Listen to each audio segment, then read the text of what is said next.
Sally's Room by M.K. Brown.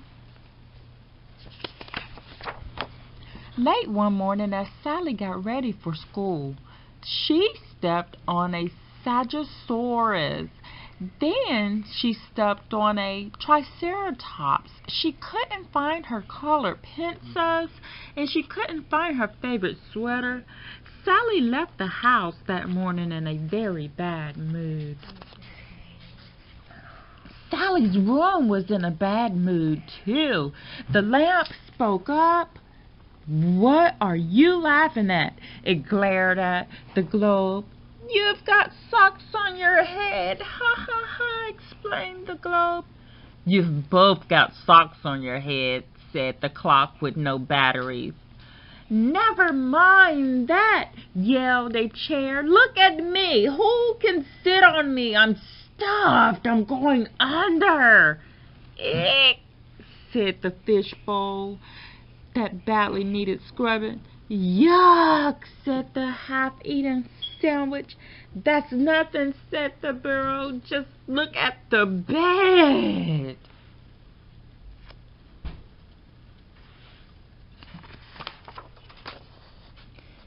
"Everybody, look at the bed." Now the bed began to squirm. "What's wrong with me? I'm very comfortable the way I am." "Sort of," said the bed. Some checkers fell out, and almost a completed jigsaw puzzle fell out.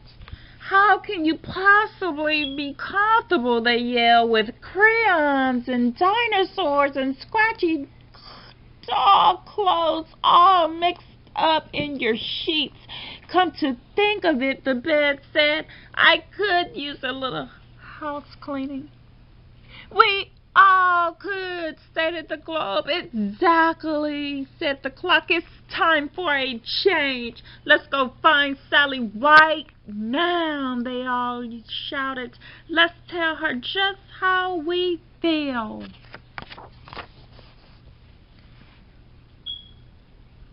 Sally's messy room marched out the door and down the street through the center of town, past the corner market, past the library, and up the driveway to the school. People almost fainted when they saw it. Even dogs and cats ran fast away, fast away. At the school, the custodian got so excited and fell into the bush. The principal screamed.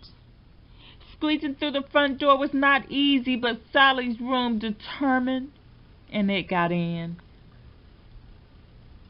Down the hall and upstairs it went, looking for Sally. The teacher, Miss Licati, had just asked the class, "What is the capital of Brazil?" Sally knew the answer was Brasilia. She raised her hand.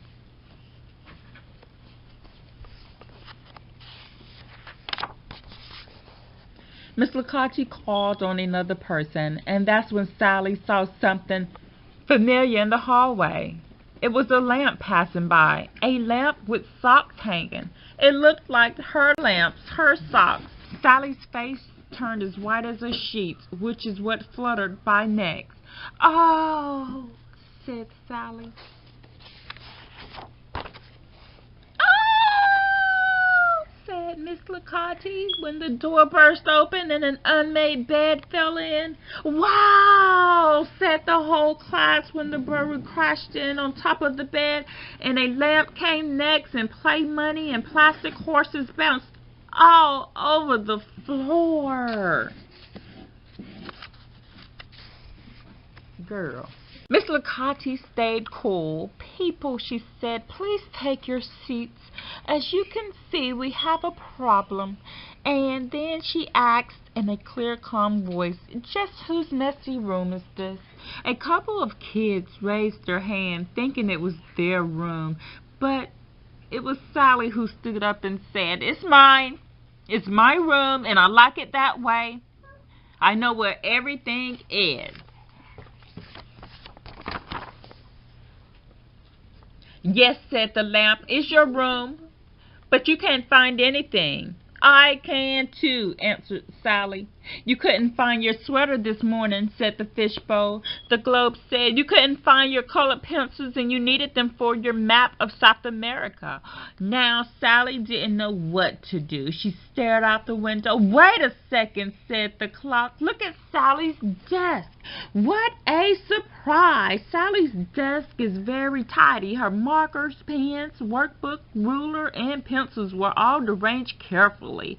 Her lunch was in the drawer. There were no candy wrappers anywhere. I don't get it, said the lamp. How come at school people can be very neat and they know what everything is, but at home they throw things around? That's a good question, said Miss Sally. The bell rang just then.